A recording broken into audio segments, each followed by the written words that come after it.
嗱，各位朋友，我係 Billy 啊，今日同大家開呢架A800RRC，咁啊 C 即係 carbon 啦，碳板啦 ，RR 即係最新嘅型號啦。我由 A800開始玩到而家 A800RRC 咧，究竟有咩得着咧啊？咁一陣間同大家講一講啊，最緊要開盒先，即刻開始啊！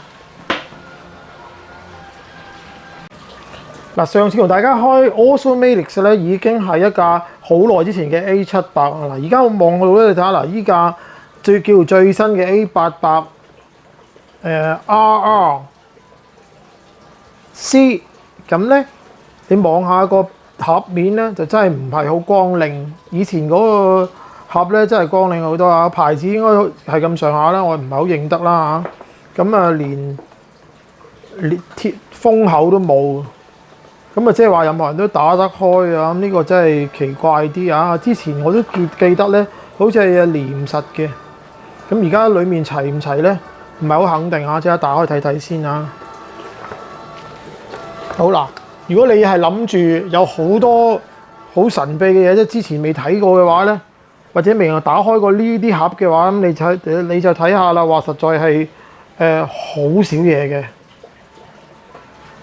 同你其他牌子啦，即係譬如無限最近買過嘅 MTC3啦，又或者咧咁啊田工嗰啲更加冇得好講啦 ，X-ray 嗰啲咧都好感覺上咧都係多好多嘢。咁你睇呢架鵝仔咧，我打開啲嘢嚟俾大家睇睇啦，真係好少嘢。OK， 咁啊呢個都冇包裝。咁呢條匙咧由A800開始咁多年都係咁，呢個轉向 OK。咁啊呢度依又有一包嘢，咁佢其實都好好嘅啊，即係起碼全部都係密封嘅包裝。咁但係你話會唔會跌咗一袋咧？我就唔係好肯定啊，要砌到先知。咁照計啊應該冇事嘅。咁啊，價錢咧，我亦都不方便透露啊。咁你自己走去問一問啊嚇，即係一定過6㗎啦嚇。咁咧睇下嗱，呢個最特別嘅啦，就係嗰個新嘅油壓筒咯嚇。新嘅油壓筒咧，呢度有多一個記號嘅嚇，一陣間講啊。好，呢個牙刷。跟住呢個波箱，好啦，仲有啲咩咧？底板碳板嚟嘅嚇，已有呢塊嘢送咗，唔記得咗，開嚟擠啲油壓內頭吸波仔嘅，咁但係咧又冇個箱喎，你要買個盒先可以抽真空嚇。咁但係佢都有幫，即係如果有呢塊嘢嘅話，呢幫你晾起啲油壓嚟慢慢。等啲波仔升上嚟嘅嚇，好，跟住咧就係有張貼紙啦，跟住個盒就冇嘢噶啦，嗱冇天線管啊、油壓油啊、潤滑油啊等等都冇嘅，索帶都冇條嘅嚇。工具咧，除咗呢包嘢之外咧，即係呢個愛嚟校油壓啊、校高矮啊嗰啲，即係佢一啲攝片嚟嘅之外咧，我見唔到有任何其他嘢啦。咁所以如果你諗下，即係其他車贈送嘅嘢咧，一定多過呢架嘅。連呢個說明書咧都係要 download 嘅。咁你可以睇下呢度啊，睇嚟呢個係一個 download 說明書嚟啊。Latest Car Kit Instruction Manual 係啦，咁陣間咧我就唔會講說明書㗎啦，咁所以如果你想睇說明書嘅咧，自己 download 啦嚇，係咪要埋啲咧？睇嚟應該係啊。咁如果你想睇說明書嘅話咧，亦得啊。咁其實你上網都可以抄到嘅呢個。咁就我就會睇，即係打開啲袋仔嚟睇下。嗱，咁首先你睇下呢個底板先。有好多人咧就未曾真係睇過一塊新嘅鵝仔底板，因為咧如果你去買一塊土炮咧，可能即係唔使300蚊。咁但係呢塊咧，如果佢真係原價咧，嚇死人嘅。咁你即管去問下，我呢度費事講啦，咪一間屋企人啊咁啊，唔係幾好啦嚇。咁你自己諗下。但係你望落去咧，嗱呢塊原裝底板咧，嗰啲窿位係靚少少嘅。佢唔係淨係打斜啊，佢係斜咗之後咧，跟住仲有條邊。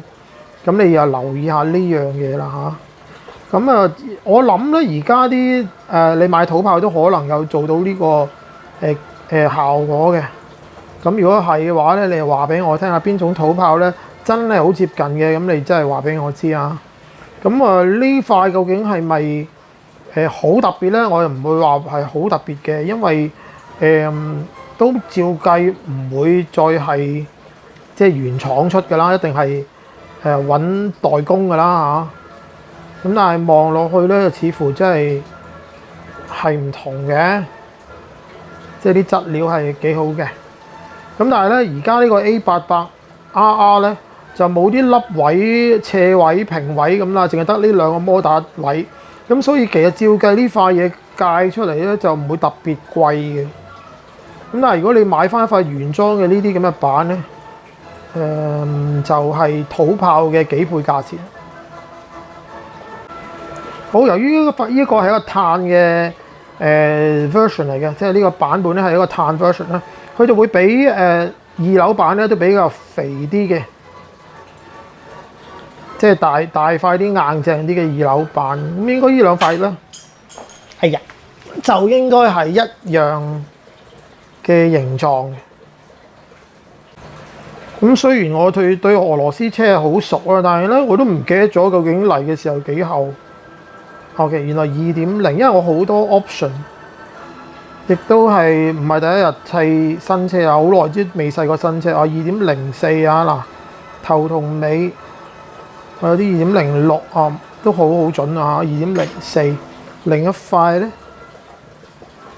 呢塊薄的咁多2.02 ，OK， 咁啊即係其實佢應該叫2mm嘅。好，塊底板咧，塊底板可能參差啲，哦2.24。第二邊咧係2.27，係2.26，咁啊相差都好少啊。咁你自己諗一諗啊。咁跟嚟嘅皮帶咧就係一個 Bendo 嘅351皮帶嚟嘅。咁如果你我有時咧就睇下個馬力啦。如果個馬力唔係好厲害咧，我就會換咗3星帶嘅。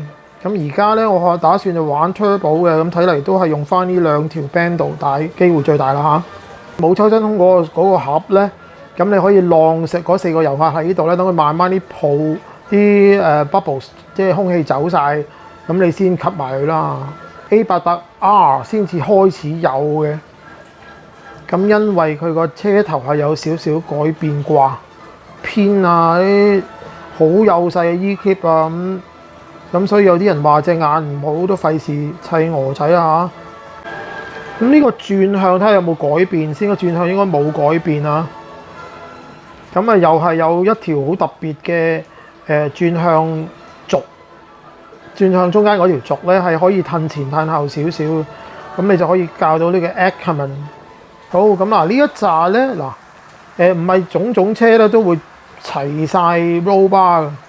呢個 anti-roll bar 咧，鵝仔係幾好，真係齊晒。究竟幾多條咧？1、2、3、4、5、6、7、8，8條嘅，即係頭尾咧都有4個硬度。好啦，拆出嚟嘅依啲臂咧，你睇呢啲臂咧唔係對稱嘅，唔係對稱咧就係 A800R 開始嘅啦。咁啊，佢係向前掠嘅，咁啊車尾咧就向後掠嘅。咁所以咧就令到嗰個底板可以短啲，咁個轆咧就會即係容易啲掂地先啦。咁個底板又唔會咁容易揩啦，頭尾嗰個位。咁我又一定度下呢啲嘅，究竟厚唔厚咧？3mm 3.05，睇下有冇啲參差先。都好少嘅，呢啲可以接受嘅參差。即係證明呢啲板咧係3mm，咁但係我真係好夠運咧，我好似斷過一次嘅啫。呢一類咁嘅臂，依個係全部下臂嚟嘅。咁咧 A88R 同 A88RR 嘅依個其中一個分別嚟嘅啫。A88R 咧就唔會有個 F 字俾你見到嘅。雖然佢好似長短都有啲唔同嘅，之前嗰個形狀係相近，但係咧長短唔同，於是乎你都要分到前後啊。咁但係呢個咧就容易分啲啦。你睇下係有個轉彎位，可能就因為而家嗰個油壓有啲分別咧，佢要呢個轉彎位嚟解決咗。即係避開一啲嘢。咁究竟有冇厚度上嘅唔同咧？即係新嘅 version 2.06，喺2.05，即係2.0幾啦嚇。我呢個咧都係咁上下，2.06至2.04啊。嗱，佢唯一一套彈弓俾咗你嘅咧就係呢一套咯。咁啊冇 S 字嘅。應該只有兩種嘅，一個就係有 S， 一個就係冇 S。咁呢個咧就係 standard 啦嚇。S 反而係軟嘅。咁但係我哋望落去咧都好，即係除咗個 S 之外咧，你發現佢其實唔係幼好多。咁但係大部分人咧，呢一套已經夠用㗎啦，一套彈弓就搞掂晒。嗱，鵝仔咧有個好處咧就係佢嘅有啲呢啲咁嘅攝片咧，我係用喺其他車度，因為佢容易辨認。咁呢個咧就0.5mm 銀色，灰色呢隻咧或者即係鐵色嗰隻咧就係1mm，跟住黑色呢個咧就1.75，好得意嘅喎，佢就冇1.5，1.5咧就呢兩個砌埋啦。咁你自己組合啦。咁你仲擺個殼夾，我都成日用呢啲殼夾。咁咧嗱，最貴嘅部分咧應該就係呢啲啦，佢又會獨立包裝。咁而家你見到呢個咧就係叫做最新款啦。頭個鵝頭咧，即係食個頭盔咧，都已經係用呢種，即係話咧佢用可以擰呢粒嘢咧，就令到嗰啲油都 progressive。咁啊彈弓咧，其實咧佢就係要用唔同嘅螺絲令到佢 progressive 嘅。咁但係個油咧就可以擰呢度。決定佢 progressive 啦，呢度咧就係令到啲油結啲同埋稀啲嘅。呢個上一代 A88R 都有。咁而家有啲人咧就淨係買呢個油壓鼓同埋啲部品啦嚇，即係一紮部品啦，愛嚟改之前嗰啲車嘅。咁啊，呢個係成架車最威水嘅地方。咁如果玩過 A88R 就未玩過呢架 A88RR 咧。呢四塊嘢就係新嘅啦，因為咧有兩條線去話俾你知呢塊係新，咁亦都有兩粒的嘅，咁即係話一路擠咗入去之後咧，仲可以咁樣擰嘅，咁樣擰少少咧就已經決定咗究竟嗰個油壓係 progressive 啊定係 linear。咁之前嗰第一批嘅 A88RR 咧，好似出事咧就出事呢四粒螺絲，嗰啲螺絲瓦唔夠多。咁而家呢個新跟嚟嘅咧，就好似話啲螺絲瓦係多翻啲，等你可以較翻高啲嘅車。紫色嘅O-ring， 咁有咁多 O-ring 咧，就包括頭先愛嚟較 linear 嗰個位嘅風口啦，同埋咧較有嘅稀結嘅一啲風口啦，同埋呢四個最重要嘅一路喐動一路都希望唔會漏油嘅嗰四個位啦。所以好最新跟嚟嘅廁所棍咧，都係黑色呢一隻。咁咧呢隻已經我相信都幾好成熟㗎啦嚇。佢個形狀咧就唔係話向住一邊嘅，佢兩邊都喐得嘅，就唔係好似嗰陣時咁嗰啲白色嗰啲咧咁淨係向住一邊就快，即係容易啲拉，一邊就難啲推。咁呢個咧就應該幾好啊！咁如果你再買咧，即係譬如你玩翻舊嘅 A88嘅話，你都可以買翻呢隻黑色，呢隻已經係最新穎啦嚇。咁呢個其實設計好好，因為嗰粒螺絲咧打橫通過，咁你真係要擰實呢粒螺絲咧，等佢唔會有虛位。如果唔係咧，呢個嘢有呢個少少喐動嘅話咧，嗰支中間嗰支軸又冇咁喐咧，咁就冇咁好噶啦。嗱，呢四粒咧就係愛嚟調校嗰個彈弓嘅高矮啊，即係 ride height 嘅嗰個位置。佢亦都可以褪左褪右咧，去決定你個彈弓幾硬。咁呢個泵把咧就係啱啱令到個車把個車頭咧就個離地個 clearance 係最好嘅。咁你望下啦嚇，佢仲要咧用好古怪嘅一粒螺絲雙實，咁所以咧就要靠上面先至有得綁住啦。咁啊，即係 touch wood 我就未曾撞過自己嘅 A88R 啦。咁唔知會唔會比上一代即係前一代容易爛咧？我就覺得會嘅。咁啊，盡可能都唔好撞下。咁呢塊就係一塊膠嚟嘅，我係泵把上面嗰塊。咁有啲人換咗做一個可以活動嘅，即係個窿係有鵝蛋型嘅一塊碳板。咁我就會用翻呢塊膠，因為佢會喐喐地嘅嚇。唔任得你啊！呢個即係我都唔知道試出嚟有冇大分別啦嚇。咁你都可以去試下。咁呢4個啤領托應該咁耐以嚟都冇乜點改變。咁呢啲 C clip 咧就係愛嚟雙實個下搖臂嘅。咁我有時咧就轉窿，轉一個窿喺正中間細細嘅窿仔啦。咁等我容易啲拎走去。咁但係而家我都好懶咁做。咁有啲人咧就用一啲 O-ring 嘅。咁但係我覺得始終都係呢隻好啲，自己選擇。咁 A88R 同埋 RR 都有呢種新嘅電嘅鈎啊，形狀上有啲唔同，但係我覺得呢隻好新嘅係好過舊嗰隻。咁呢4個鈎咧就愛嚟裝住嗰個雙實呢個防傾桿，好多年都冇改變到。咁有啲人就剪咗呢個位嘅，費事嗰粒。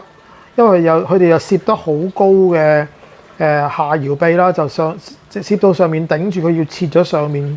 但係我咁耐以嚟我都冇切，我只係磨咗少少嘅啫，有時。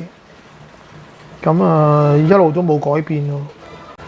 咁以往呢兩個嘢咧係有啲前後有啲唔同嘅，今次咧即係以呢一批貨咧就應該冇分別，你睇啦，可以俾你做前面個 spool 嗰個直軸嗰部分，亦都可以俾你做瓦叉嗰部分。咁呢個就係嗰個尾嘅殼架啦，水平嘅我就成日都用呢個水平，我就唔會用打洞嗰啲。但係有啲人咧就中意，始終都係用翻打洞，你自己決定下呢個。但係有啲嘢係進步咗嘅，呢啲波頭咧，終於都穿窿啦。我唔知幾時開始做呢樣嘢，但係我之前咧就自己轉過無數啊，用打窿機整個窿落去啦嚇，就唔好用轉嘴轉啦，用打窿機係最好啦。咁但係而家呢啲全部有晒窿啊，真係好唔使自己整。咁跟住呢啲上搖臂嘅部分咧，好多年都冇改變過。咁要留意嘅就係應該有個窿仔俾你上一條頂住殼嘅一條螺絲，幼螺絲上去嘅嚇。咁就係新款啦嚇。再之前嗰啲冇嗰啲就真係好耐之前。咁咧，我唔知有幾多玩俄羅斯嘅人咧，就唔用佢呢啲膠波頭。呢啲膠波頭好搞嘢嘅，就係佢位係 fit 嘅，不過咧擰咗落去之後，如果你走去調校啲太尺咧，佢會甩嘅。咁佢軟軟地嘅膠嚟嘅，咁但係即係我覺得始終有機會有虛位又唔係好暢順啦嚇。咁我發覺呢隻最好，呢隻咧就係虛位係好少，但係又好暢順。呢個牌子嚇，咁考慮下換鬼晒佢，一開始就。咁呢4粒嘢就係嗰個下搖臂最出嘅嗰個扣住嗰粒波頭嘅部分，冇大改變啦。好，咁呢2粒咧就係愛嚟調校個9油電嘅鬆緊嘅。咁呢包啤領咧有啲人就換嘅，咁我都會用嘅。咁但係換咗係咪等於好咗咧？我又唔係好肯定啦。不過呢一包送嚟呢包咧，有時喺個碌度嗰個位咧係又會出事嘅。我試過咧就爛個粒啤領，跟住跌晒喺豬仔嘅。好，咁呢個咧肯定同我而家用緊嗰啲咧可以有少少分別啦。呢個新設計嚟嘅。咁唔知 A88R 係咪呢個咁嘅形狀？應該就唔係啦。呢個就係 RR 新嘅。OK， 你覺得靚唔靚仔咧？係咪有冇真實意義咧嚇？咁另外咧，有啲人玩過俄羅斯咧，就話呢個 Pool 好容易玩完嘅，我又唔係啊，我又覺得好襟喎呢個。咁佢當然會送咗一個咁嘅我嚟調校頭先啲廁所棍嘅出入嘅一粒銅啊。咁其實你度啱個距離嘅話，你自己都可以用自己嘅辦法校嘅。咁但係當然 keep 住呢支嘢好緊要啦嚇。俄羅斯嘅鹿角咧就係冇顏色嘅，即係佢唔會帶電導顏色落去嘅。咁所以咧你話佢準唔準咧？佢係準啲嘅，但係咧佢係唔係及跌硬嘅，所以咧有時如果啤令出事咧，你都會見到佢鞋晒扁頭。咁呢4粒嘢咧係我覺得換得密過其他牌子嘅。嗱，咁耐以嚟，俄羅斯嘅反亞太尺咧，應該冇乜邊個咧會投訴嘅。咁啊，但係所以咧一路以嚟都冇改變過，甚至連款長度啦、數目啦，同埋嗰隻料啦、嗰個形狀啦，都應該冇分別。但係有啲人玩俄羅斯咧，就會覺得得一個咁嘅蓋去冚住個大嘅減速齒咧，有時咧就個減速齒嘅穩固程度咧就冇咁好。咁但係有2個牌子係相信呢樣嘢嘅，一個就俄羅斯啦，一個就係 Free Racing。咁我都覺得如果你真係整得好嘅話咧，應該呢個係有最簡單亦都最快捷嘅。嗱，已經好多代咧都係呢種波頭啦，呢啲波頭咧就係嗰個下面搖臂裡面嗰啲波頭嚟。咁佢亦都有個6角窿嘅，咁所以如果你想上下上緊佢咧係好方便。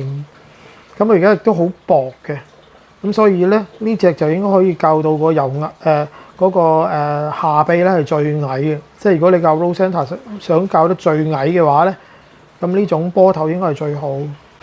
咁防傾桿嗰4個固定嘅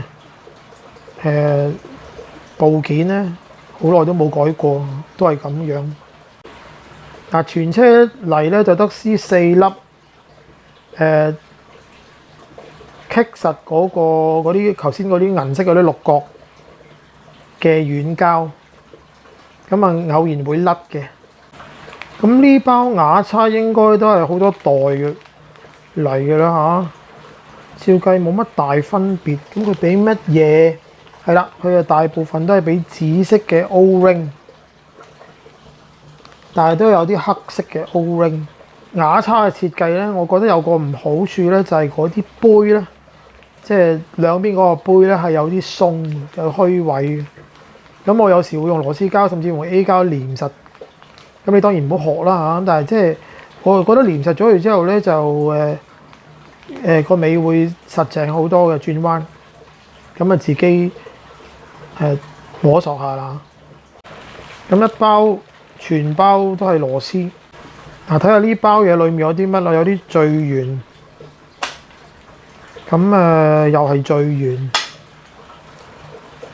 跟住咧話呢4條片咧，裏面有粒啤令仔嘅，就係愛嚟喐嗰4個油壓嘅嚇。呢4包嘢好似呢包嘢都好似好貴。跟住仲有啲乜咧？呢個係乜嘢嘢嚟嘅咧？呢個就係個瓦叉嗰2個杯。呢包螺絲我唔用，我通常用田工嘅，我中意有翻嗰啲軟膠喺裡面嘅。咁呢啲波頭正常啦嚇。好，呢包係咩咧？呢包就係嗰個上住2樓板嗰啲螺絲啊，有幾多粒？我俾咗4粒你。咁我而家應該好多喎，用下會鬆咗就唔好用。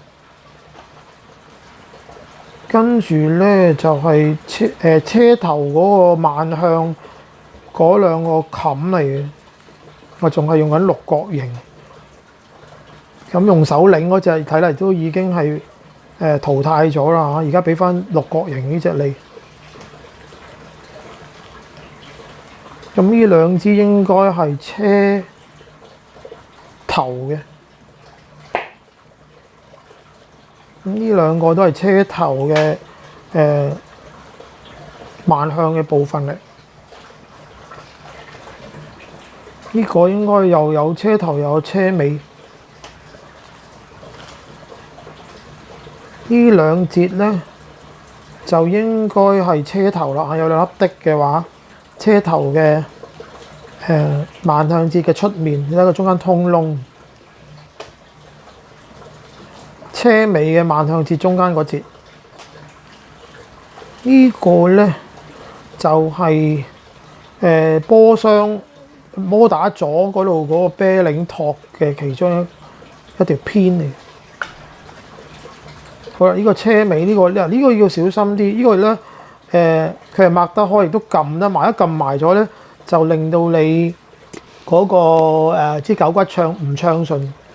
支狗骨唔暢順咧，即係呢個慢向節尾個慢向節唔暢順咧，個尾就唔定㗎啦。咁所以都要留意下。我就會攝住佢嗰條罅嘅。嗱，佢有條罅嘅。嗱，見到啦，呢個位見到佢條罅。如果佢擰得太實嘅話咧，即係另一個碌擰得太實嘅話咧，佢撳埋咗咧就唔暢順。咁所以咧，我就揾啲軟膠，即係揾啲膠片咧喺中間攝咗佢，等佢永遠都係嗰個距離。咁你都可以考慮下咁做。最容易攝就係呢個窿仔啦嚇，呢度有個窿仔，呢個窿仔嚇係好容易攝嘅。咁所以如果你揾啲嘢出面包住佢，跟住加油會好啲嘅。咁呢個大波頭啦，有兩種波頭，得8粒嗰隻係大啲。咁呢堆嘢都係整嗰個慢向節嘅嘢嚟㗎啦嚇，近個碌近個瓦叉嗰啲部分同埋個直軸嘅部分。好，另外呢一包有啲乜嘅嘢咧？我見到個摩打座，睇下個摩打座有冇改變先。個摩打咗睇嚟冇改變，咁呢一種係新啲啦，終於有個高咗嘅位出嚟，呢種係屬於新嘅波箱。咁裡面下面有條罅嘅，即係呢個有條罅俾條電線過嘅，就屬於新㗎啦。咁但係個重量咧都依然係咁重，即係如果你砌開其他車，你發覺咧呢個摩打咗咧係叫做比較重嘅嗰一種啊。好 A88RR 嘅新嘅頭尾擔咧，就係呢度有個窿，仲係有粒機米。因為咧，呢個應該咧就係我嚟頂住佢嗰個彈弓片唔會甩出嚟嘅。咁但係由於咧有啲人咧就用碳板，有啲人就用鋼板嘅。咁所以咧，嗰塊鋼板咧就可能薄啲，咁啲位唔同咗咧，就要用呢粒機米咧去調節高矮。睇嚟應該係咁啦。咁所以咧，你會發現咧，呢4包嘢係特別貴嘅，因為舊車 A88R 咧就冇。咁但係呢啲似乎咧就冇大分別啦。嗱，都係車頭嘅轉向啦。頭尾嘅瓦叉同埋直軸冚啦，咁呢個由 A88到現在應該都分別唔大，4個轆裡面嘅 bearing 盒應該係冇任何改變啩。好，呢個 servo 座咧睇嚟都冇改變，同上2代都係咁上下。車尾嗰兩塊嘢冇大分別啦嚇，都係咁嘅樣。咁啊，以上咧就係所架車上面嘅所有東西啦。睇嚟我都冇遺漏地講晒俾大家聽。咁咧盒仔細細，價錢又貴嘅，究竟值唔值咧？咁你自己即係衡量下啦嚇。其他嘅咧，價錢上咧真係唔夠佢厲害嘅。咁所以咧，如果你係初玩嘅話咧，可能就即係諗一諗其他嘅選擇啦。如果你係即係有翻咁上下年資嘅，咁我都覺得呢架咧係可以俾到啲以前其他車俾唔到你嘅嘢嘅。咁如果喜歡呢啲片嘅話，請你 like， 請你 share， 請你免費訂閱啦。追蹤住呢架車啊，我會玩嘅啊。再見各位。